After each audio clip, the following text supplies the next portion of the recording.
ساری قبروں سے نبی نکلے کیسے؟ 1,24,000 انبیاء باہر آئے کیسے؟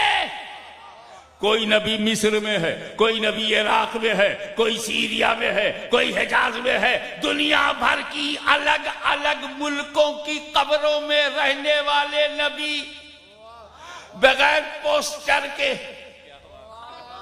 بغیر اشتہار کے، بغیر انویٹیشن کارڈ کے اپنی قبروں سے نکل پڑے.